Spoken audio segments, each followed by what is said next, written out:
ಮಾಡ್ತಿದ್ರು. ಯಾ ಅದು ನೀವು ದೊಡ್ಡವರಾದ್ಮೇಲೆ ಮಾತಾಡಿದ್ಯಾ, ಸಣ್ಣದ್ರಿಂದ ನಂಗೆ ಇಷ್ಟೆಲ್ಲ ತೊಂದರೆ ಅವನೇ ಹೇಳಿದ್ದಾನೆ.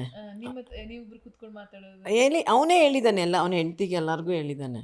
ಅಯ್ಯೋ ಎಷ್ಟು ತಲೆನೋವು ನನಗೆ ಪೂಣಿ ಕೊಟ್ಟಿರೋದು ಅಂತ ಎಷ್ಟೋ ಜನಕ್ಕೆ ಹೇಳಿದ್ದಾನೆ. ಬಿಡ್ತಾನೆ ಇರಲಿಲ್ಲ ಅಂತ. ಇಲ್ಲ ಅಪ್ಪುದ್ರ ಜಗಳ ಆಡೇ ಇಲ್ಲ. ಇಲ್ಲ ಚಾನ್ಸೇ ಇಲ್ಲ ಜಗಳ ಆಡೋಕ್ಕೆ. ಅವನು ಒಂಥರ ನಮಗೆ ಅದೇ ಹೇಳಿದ್ನಲ್ಲ,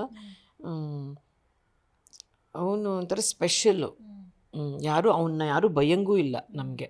ನನಗಂತೂ ಆಗ್ತಿಲ್ಲ. ಯಾರು ಏನಾದ್ರು ಬೈದರೆ ನಂಗೆ ನಿಜವಾಗ್ಲೂ ತುಂಬ ಬೇಜಾರಾಗೋದು.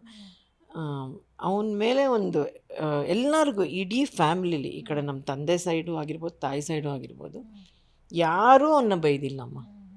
No, it's like that. ಅವನೇ ಹೇಳಿದಾನೆ ನೋಡಿ, ಅವನು ಏನು ಹೇಳ್ತಾನೋ ಹಾಗೆ ಆಗಬೇಕು ಅವನಿಗೆ. ನಡೀತಿತ್ತು, ಖಂಡಿತ ನಡೀತಿತ್ತು. ಅಪ್ಪಾಜಿಗೆ ಎಷ್ಟು ಕೇರ್ ಇತ್ತು ಅಂದ್ರೆ, ಒಂಥರ ಅವರು ಕೂಡ ಸ್ಪೆಷಲ್ ಆಗಿ ಟ್ರೀಟ್ ಮಾಡ್ತಾ ಇದ್ರು ಮಗುನ.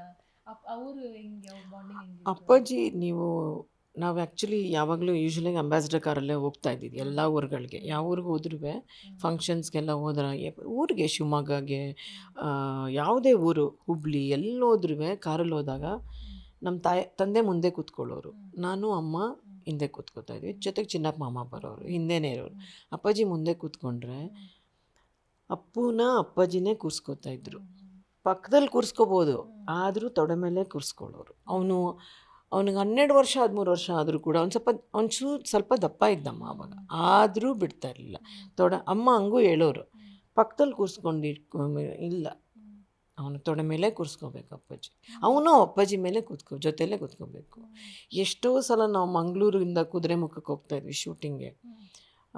ಆ ಟೈಮಲ್ಲೆಲ್ಲ ಅಷ್ಟೇ, ಏರ್ಪೋರ್ಟಿಂದ ಇಳಿದ ತಕ್ಷಣ ಕಾರಲ್ಲಿ ಕೂತ್ಕೊಂಡಾಗ ಅವನ್ನ ಮುಂದೆ ಕೂರಿಸ್ಕೊಂಡು ನಮ್ಮ ಅಪ್ಪಾಜಿ ತೊಡೆ ಮೇಲೆ ಕೂರಿಸ್ಕೋತಾ ಇದ್ವಿ. ಅಪ್ಪು ಸಿನಿಮಾ ರಿಲೀಸ್ ಆಗಿ ಅದು ಸಕ್ಸಸ್ ಆದಾಗ ನಿಮ್ಮ ಮನೇಲಿರೋ ಸಂಭ್ರಮ ಹೇಗಿತ್ತು? ಸಂಭ್ರಮ ಡೈಲಿ ಸಂಭ್ರಮನೇ ಇತ್ತು. ಆದರೆ ನಮ್ಮ ತಂದೆನ ನಾವು ಆ ಥರ ನೋಡಿದ್ದೆ ಆ ಟೈಮಲ್ಲಿ. ಡೈಲಿ ಥಿಯೇಟರ್ಗೆ ಹೋಗೋರಮ್ಮ. ಡೈಲಿ ಥಿಯೇಟರ್, ಒಂದು 4-5 ಥಿಯೇಟರು. ನಮ್ಮ ಮನೇಲಿ ಒಬ್ರು ಇದ್ದಾರೆ, ಹನುಮಂತು ಅಂತ, ಅವರೇ ಅವಾಗಲೂ ಕರ್ಕೊಂಡು ಹೋಗ್ತಾ ಇದ್ದಿದ್ದು ಅಪ್ಪಾಜಿನ. ಕೂರಿಸ್ಕೊಂಡು ಅವ್ರನ್ನ ಕೂರಿಸ್ಕೊಂಡು ಹೇಳ್ತಾನೆ ಇರಲಿಲ್ಲ.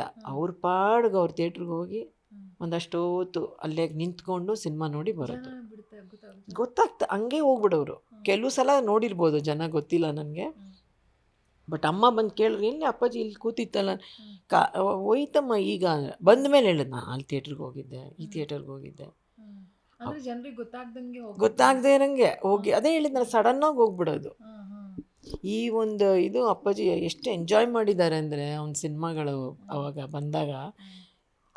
ಆಮೇಲೆ ಸಾಂಗ್ಸು ಟಿ ವಿಲಿ ಪ್ರತಿ ಸಾಂಗ್, ಯಾವ ಸಾಂಗ್ ಬಂದರೂ ಕೂತ್ಕೊಂಡು ನೋಡ್ತಾಯಿದ್ರು.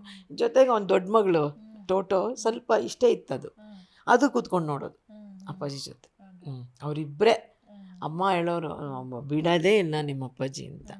ನೈಲ್ ಪಾಲಿಶ್ ಎಲ್ಲ ಅವಳು ಟೋಟೋ, ಅವಳು ಕಾಲಿಗೆ ಕೈಗೆ ಲಾಸ್ಟಲ್ಲಿ ಕೂಡ ಹಾಕಿದ್ಲು ಅವಳು. ನಮ್ಮ ತಾಯಿ ಒಂದು ಕಡೆ ಹೇಳ್ತಾರೆ ನೋಡಿ, ಒಂದು ಸ್ಟಾರ್ ಥರ ಹಾಕಿದ್ಲು ಅಪ್ಪಾಜಿ ಬೆಟ್ಟ ಮೇಲೆ.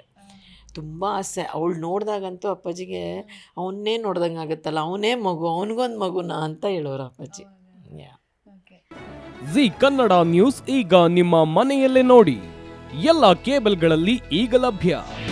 ನಿಮ್ಮ ನೆಚ್ಚಿನ ಜಿ ಕನ್ನಡ ನ್ಯೂಸ್ ಈಗ ಸನ್ ಡೈರೆಕ್ಟ್ ನಲ್ಲಿ number 292, Tata play number 1664, Jio TV number 1334, NXT digital number 30, N cable number 30, city networks 51, U digital number 162, GTPL number 17, Rockline telecommunications number 42, Shri Basaveshwara cable number 168, rural cable network 60, Vinayaka digital 57, Abhishek cable 821, city channel 53, Siddeshwara cable network 57, V4 digital Infotech 628, ಸೂರ್ಯ digital networks 53, Gajanan digital number 836, Malnad Infotech Private Limited number